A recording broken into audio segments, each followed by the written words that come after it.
Rede Gesla de Televisão orgulhosamente apresenta Vendo TV com Júnior Gesla. Um podcast sobre notícias, comentários e histórias de televisão. Com vocês, o apresentador de maior audiência da internet nacional, Júnior Gesla.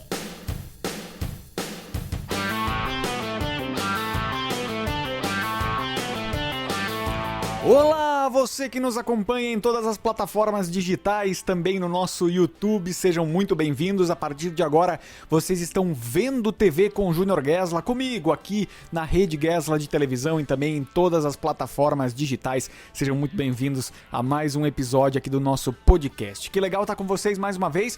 Muito obrigado pelo prestígio, inclusive, que vocês têm nos prestigiado aí nas redes sociais também, no nosso YouTube principalmente, né, no Rede Gesla de Televisão. Se você que está aqui nas plataformas digitais ainda não conhece, vai lá e assina o nosso canal no YouTube para você receber todas as informações dos vídeos, os outros programas que a gente também apresenta na Rede Gesla de Televisão. E eu falo a gente, por quê? Porque temos aqui Nobari, nosso querido... Como é que a gente poderia chamar, né, Nobari? Como é que a gente poderia chamar a tua função? Vamos pensar aqui. É o assistente da Rede Gesla de Televisão. É o assistente imaginário. Supostamente, Nobari, não, tá tudo certo.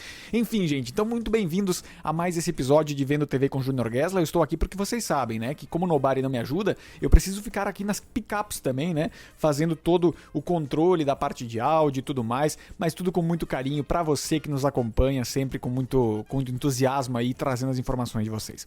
Pra começar o nosso Vendo TV de hoje, eu quero falar sobre o tema, que é o seguinte: eu tenho pensado muito a esse respeito. Acho que a pandemia de várias formas acabou prejudicando muito a televisão brasileira e a produção de conteúdo novo, né? Tudo ficou muito limitado e principalmente acho que o primeiro impacto que a gente sentiu de uma forma mais consistente foi com a parte das novelas, que não puderam mais ser gravadas, né, no formato tradicional e tiveram que parar um tempo para conseguir reavaliar de que maneira essa busca de conteúdo seria feita, essa captação das novelas seria feita, e a televisão sofreu muito nesse ínterim até decidir de que forma faria essa transição. Agora a gente sabe que a Globo está se preparando aí para gravar algumas novelas na íntegra, né? Vai gravar as novelas integralmente, e aí a gente vai ter provavelmente essas próximas novelas inteiramente gravadas. É o caso de Quanto Mais Vida Melhor, da Alicia Manzo, que vai vir aí agora na sequência, a princípio de Império. É o caso de Nos Tempos do Imperador, que já vai estrear totalmente gravada também. Pantanal também tem essa possibilidade aí de entrar no ar integralmente gravada. Outras novelas também da Sete, como é que é o nome, Nobari? Quanto Mais Vida Melhor, se eu não me engano. Essa novela também vai entrar integralmente gravada. Enfim, é importante a gente ter essa consciência que nesse momento é o que é possível fazer. E no ínterim, entre uma novela e outra, a gente tem visto reprises, né? As reprises fazendo essa ponte aí nesse momento tão necessário que a gente tem visto da televisão brasileira. Mas o meu ponto aqui é a falta que essas novelas inéditas elas fazem para quem gosta de televisão, para quem acompanha a TV já há muito tempo, né? A gente tem essa cultura de novela, essa cultura de acompanhar a teledramaturgia diária desde os anos 70. A gente aprendeu isso dos nossos avós, que os nossos pais aprenderam, a gente acompanhou isso também desde a infância. Quem tem mais de 30 anos como eu, pode ter essa percepção, né? Entender como isso faz parte da vivência diária. Eu assisti novela com a minha avó, assisti novela com a minha mãe, eu assisti novela com a minha mulher agora também. Então, enfim, é uma coisa que faz parte da estrutura cultural do povo brasileiro, né? É uma tradição do rádio. A novela é uma tradição do rádio, ela vem das radionovelas. O Direito de Nascer era um texto que já existia no rádio brasileiro e que fazia muito sucesso, né? Todo humano é apaixonado por histórias, mas o brasileiro acho que tem essa característica também por ter sido educado e criado dentro desse universo em que a telenovela faz parte do dia a dia da família. Então, essa paixão por histórias, ela já vem dessa época. E nessa época que eu tô falando do início da TV, ali com a TV Tupi, as primeiras programações que a gente viu, A gente tem, principalmente, novelas com um padrão mexicanizado, assim, né? Com um texto muito latino, que depois as novelas mexicanas também trouxeram com grande sucesso para o SBT, por exemplo. Mas a gente tem, eu falei isso nas outras semanas também, no último episódio, sobre Beto Rockefeller rompendo com esse conceito lá na Tupi, a novela do Braulio Pedroso, né, Nobari? Acho que sim. E a Glória Magadã também na Globo, trazendo adaptações de novelas latino-americanas também, que eram bastante inverossímeis com a realidade brasileira daquele momento. E Beto Rockefeller traz essa quebra também, Véu de Noiva da Janete Claire também traz essa quebra lá na Globo. Enfim, a Ivani Ribeiro na Tupi também traz aqueles textos que na verdade também não são tão contemporâneos, mas são mais brasileiros, de A Viagem, Mulheres de Areia, A Gata Comeu também, que na Tupi se chamava A Barba Azul, acho, né, Nobari? E depois virou A Gata Comeu na Globo, no remake. E a gente tem aí depois outras configurações que vêm trazendo os anos 80, por exemplo, que a Globo já consolida ali aqueles 3 horários de novela que a gente tem até hoje presentes na realidade brasileira e na realidade das emissoras de televisão. Quando a gente fala de dramaturgia no Brasil, a gente tem alguns casos pontuais e alguns fenômenos muito grandes fora da Globo, mas a gente pode dizer que a Globo detém aí grande parte desse acervo da história da telenovela brasileira. A Manchete conseguiu vários feitos, a Record também, o SBT também conseguiu vários feitos, mas a consistência e a permanência desses títulos na Globo a longo prazo é algo que realmente impressiona, né? E nos anos 80 a gente tem muito isso. Aí a Tupi também, claro, tem uma história gigantesca na teledramaturgia, tanto que a Globo fez vários remakes da Tupi, principalmente nas mãos da Ivani Ribeiro, né? Então a gente tem isso para considerar também. Mas nos anos 80 a gente tem aquela consolidação já nos fins dos anos 70 com Dancing Days e depois nos anos 80 com as novelas na Globo, a parte de Vale Tudo, Tieta, Rock Santeiro, são grandes sucessos. A Gato Comeu também tem esse mérito de ser uma novela que tem um compromisso com o dia a dia do brasileiro se enxergar naquela novela. É isso que a gente procura muito, acho, na dramaturgia nacional, que é essa identificação que rola entre a nossa vida, aquilo que está acontecendo no dia a dia e o que a televisão está mostrando. Então tem essa questão, e tem também o SBT indo por uma via diferente que também faz muito sucesso, que é trazer as novelas mexicanas. É bem verdade que isso faz parte também da própria política do Silvio Santos de fazer televisão de uma forma barata, né? Então ele compra as novelas mexicanas porque elas são financeiramente vantajosas e porque elas têm um apelo sim com o público brasileiro, já com Os Ricos Também Choram lá em 82 e 83, e também com outros grandes sucessos como a trilogia das Marias da Thalia no início dos anos 90 e a Usurpadora, que talvez seja o maior sucesso do SBT nesse sentido, numa competição quase que direta com a Globo, com um produto enlatado, que é o caso de A Usurpadora, né? Que agora tá chegando também ao Globoplay, né? Isso também é outra coisa interessante da gente falar, né? Eu gravei um vídeo de um especial de fim de semana que deve, se não foi já, deve ir ao ar nas próximas semanas, falando sobre isso, sobre como o mundo dá voltas, né? A Globo comprando os direitos de Marimar, de Maria do Bairro, A Usurpadora para colocar no Globoplay. Então é porque há de fato um público e há uma tradição no Brasil a esse respeito. E a gente tem, eu já falei brevemente aqui dos anos 80 e quero falar também dos anos 90, tudo isso é um pequeno preâmbulo para poder falar sobre esse tema da falta que as novelas inéditas fazem. Então você que nos acompanha e que está pensando por que eu estou fazendo toda essa volta, é justamente para poder trazer para vocês toda essa configuração do que é a novela no Brasil. Parece que às vezes quando a gente fala de algo mais pontual, quando a gente fala de um período específico, parece, mas é só novela, que tem há 60 anos, que faz parte do patrimônio cultural da TV brasileira, e é por isso que é importante a gente falar e desse momento tão ímpar e tão fora da curva, que faz com que esse produto, que é uma realidade nacional há tanto tempo, acaba se tornando um produto difícil de realizar, né? Mas enfim, então a gente tem que considerar tudo isso para seguir falando sobre outra década muito importante para a história das novelas, que é os anos 90, né? Que são os anos 90. Com a revolução que Pantanal fez na Manchete, uma sinopse que o Benedito Rui Barbosa tinha oferecido para a Globo, mas a Globo achou inviável. A Manchete tinha muito essa cara de colocar em pé projetos grandiosos, né, e muito caros, que no caso de Pantanal deram muito certo, mas no caso de outras novelas, como a Amazônia, por exemplo, acabaram afundando mais a Manchete e causando, sendo um dos motivos, inclusive, eu acho, para o encerramento das atividades, a falência, né, da Manchete. Mas enfim, a Manchete teve nos anos 90 uma sobrevida importante por conta de Pantanal, que rendeu muito prestígio para a emissora. Ana Raiz e Zé Trovão entrou um pouco na onda, mas já com uma audiência um pouco menor também. Chica da Silva também levantou essa audiência da Manchete, né?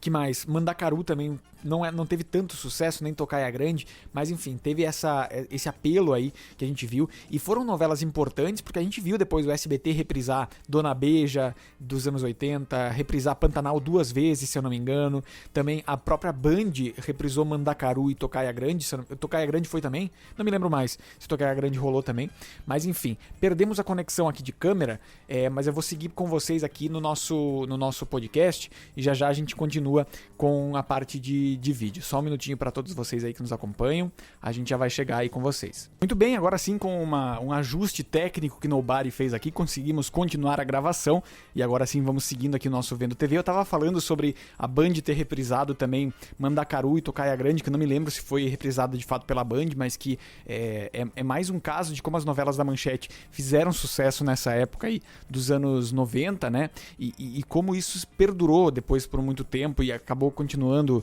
acontecendo de outras formas, né? Então a gente tem tudo isso que compõe a história da telenovela brasileira, e também eu tenho que falar aqui sobre a parte das novelas da Globo, né? Porque depois de Pantanal na Manchete, o Benedito volta pra Globo a peso de ouro, né? Pra escrever Renascer, que é uma espécie de Pantanal da Globo, né? Que a gente viu ali acontecendo em 1993, bem como outras grandes novelas que a Ivani Ribeiro adaptou da década de 70 para a década de 90, como foi o caso de Mulheres de Areia e A Viagem 93, 94, duas novelas adaptadas da Tupi. Isso mostra também o quanto as histórias da telenovela brasileira, elas são atemporais. Os remakes, quando eles são feitos e colocados em alguns ajustes, eles funcionam de novo, na maior parte das vezes, porque existe uma demanda do público brasileiro de ter esse tipo de conteúdo, de ter a telenovela aí fazendo parte do seu dia a dia e das histórias serem universais, né? Então eu acho que é isso que é o grande benefício da novela, que ela acaba oferecendo ao público que acompanha. E dentro disso, a gente tem que falar também, eu já falei de Renascer, de A Viagem, de Mulheres de Areia também, Éramos Seis, por exemplo, que foi feita na Tupi, no SBT e mais recentemente na Globo. Então a gente vê como essas novelas elas têm força, como essas histórias são universais e atemporais, né? Isso que é importante da gente também avaliar na hora que a gente fala. Eu anotei aqui também Rei do Gado, do Benedito Rui Barbosa, Próxima Vítima, do Silvio de Abreu, 4x4, grande sucesso da 7 também, Rainha da Sucata, Mulheres de Areia, já falei, A Indomada também um grande sucesso, Vamp, que rompe com o padrão do estilo de novela, Que Rei Sou Eu também, em 89 ali, que também tem uma outra proposta, enfim. E nos anos 2000 a gente tem, tem mais duas novelas que eu esqueci que não tem como esquecer, que são o Explode Coração, também um grande sucesso da Glória Pérez, lançando tendência na abertura, inclusive, vocês lembram da Ana Furtado aparecendo em holograma, em 95, gente, pelo amor de Deus, uma novela que fala de gente se conhecendo pela internet, é muito à frente do seu tempo. E também Por Amor, o sucessaço do Manuel Carlos, que foi em 97 e tem tantas reprises até hoje e continua funcionando no Viva, no Vale a Pena Ver de Novo, levanta a audiência de Vale a Pena Ver de Novo, enfim, é impressionante a força que a telenovela brasileira tem. E aí nos anos 2000, a gente tem Terra Nostra, O Clone, Celebridade, Senhora do Destino, Caminho das Índias, Paraíso Tropical, Duas Caras, Passione, um monte de novela que fizeram sucesso, A Favorita, América, e na década de 2010, que já se falava sobre a internet e sobre a possibilidade de ela tirar muito da audiência da televisão, veio um fenômeno do tamanho de Avenida Brasil, por exemplo, né, que traz o João Emanuel Carneiro ali fazendo um sucesso maior ainda, que foi A Favorita lá em 2007, 2008. Então, todas essas novelas, elas têm características importantes e novos autores surgindo em horários específicos, como o Valcir Carrasco em 2013 com Amor à Vida, que pode voltar como reprise antes de Quanto Mais Vida Melhor. Ele traz uma linguagem de alguém que conhece o meio. Valcir só escrevia novela das 6, escreveu novela na Manchete, no SBT, teve tem toda essa cancha, tinha toda essa experiência, ele conhecia o horário das 9, porque ele escreveu novelas que foram muito criticadas pela crítica, mas que foram sucesso de público. Ele usa muito desse elemento da narrativa, às vezes um pouco inverossímil, mas que tem muita virada, que tem muito acontecimento o tempo todo e que prende a atenção do telespectador, né? Então tem essa revelação de talentos antigos que vão para horários novos e funcionam muito bem, tem novos escritores chegando também. Eu fico me perguntando muito como é que teria sido Amor de Mãe sem a pandemia, né? Sem ter aquela interrupção gigantesca que acabou acontecendo de um ano entre o início e o fim da história, entre a metade e o fim da história, na verdade, né? Então a gente tem, talvez a Manuela Dias tivesse entrado para um time de fila de novela das 9, né? Agora a gente tem a informação de que ela tá voltando pro universo da série somente, mas eu acho que também teve um prejuízo muito grande a Amor de Mãe por conta da paralisação e também porque a história acabou, na minha opinião, voltando um pouco agressiva demais para conseguir encerrar todos os ciclos de uma vez. Eu acho que acabou perdendo aquela coisa bacana do dia a dia que a gente via em Amor de Mãe, das histórias bem amarradas e de toda a trajetória ali, mas deixa uma personagem também eternizada na história da dramaturgia, que é a Dona Lourdes, na interpretação da Regina Casé, né? Então a gente tem a visão de que a novela ela vai renovando a sua linguagem, ela vai renovando a sua forma de ser, e a gente tem isso funcionando muito bem até hoje. E eu acho que deve funcionar daqui pra frente também. Nos Estados Unidos, vocês sabem que as novelas têm 50 anos no ar, as soap operas lá, né? Days of Our Lives, The Young and the Restless, General Hospital também, né? E outras novelas que fazem sucesso. Cada emissora tem a sua novela da tarde lá, que tem um público específico e vai transitando de uma época para outra, né? É uma produção que tem menos recurso. As novelas americanas elas são feitas mais dentro de estúdio, né? Não tem essa produção brasileira de externas, de ir para outros países. Isso não existe muito nos Estados Unidos no que a gente fala, no que se refere a novelas, né? Mas mesmo assim tem um público cativo e eu acho que deve continuar tendo também em toda a América do Sul aqui, no Brasil principalmente, pela cultura que já existe.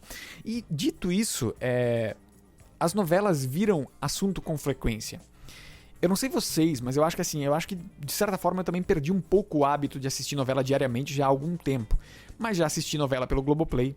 Tieta, eu assisti na íntegra pelo Globoplay, não perdi nenhum episódio. E tem aquela coisa ainda de assistir uns capítulos no meio, o último capítulo, sabe? Que mesmo que você não esteja acompanhando a novela diariamente, você tem vontade de ver o último capítulo pra ver como é que vai fechar, como é que as coisas vão acontecer, porque mesmo não assistindo, você fica sabendo das coisas da novela. Seja pelos portais que repercutem muito isso, porque dá audiência, porque a novela dá audiência, as pessoas buscam os spoilers, né?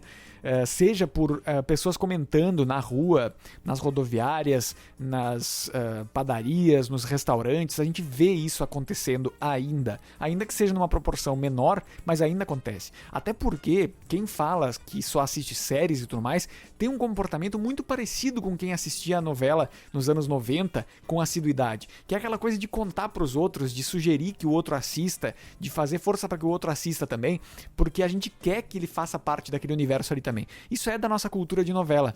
Existem séries que não funcionaram no Brasil justamente porque as pessoas não entenderam que esperar um episódio por semana é uma coisa difícil para o brasileiro que tem o acesso a um conteúdo inédito diariamente, né? Então tem toda essa realidade e eu acho que a falta que as novelas fazem nesse momento na TV brasileira é essa falta de um ineditismo diário que a gente tem ali à disposição na TV aberta de graça para todos os públicos. Acho que faz falta a gente ter esse conteúdo inédito e essa sequência de reprises ela mostra o quanto a novela era uma coisa presente no dia a dia do brasileiro. Eu tenho a sensação de que eu não tenho mais vontade de assistir novela porque são novelas reprisadas, eu já acompanhei determinadas coisas, né? Mas quando a novela é inédita, você fica ali naquela expectativa de saber se ela vai pegar, se vai te interessar e tudo mais. A última novela que eu acompanhei e que todos nós acompanhamos de uma forma muito assídua das 9 foi A Dona do Pedaço, que teve todas as críticas possíveis, mas eu me lembro de acompanhar quase diariamente na reta final, porque eu queria ver o que ia acontecer, né? E eu acho que é isso que as novelas brasileiras sabem fazer de melhor e acabam prendendo a gente nessas histórias. É essa capacidade de ser um entretenimento fácil, palatável para todos os públicos, né? E com autores com um texto mais rebuscado ou menos rebuscado, com um estilo ou outro, a gente acaba se apegando porque o produto, o horário, tem a ver com quem tem o hábito de assistir televisão ainda.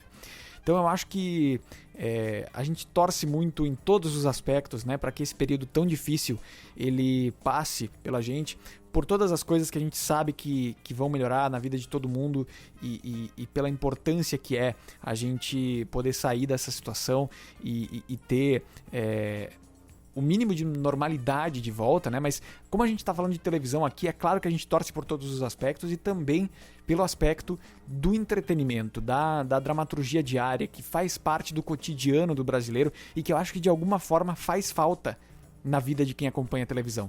Faz falta a gente ter essa normalidade, né, que já não existe mais há quase 2 anos, né, 1 ano e meio pelo menos.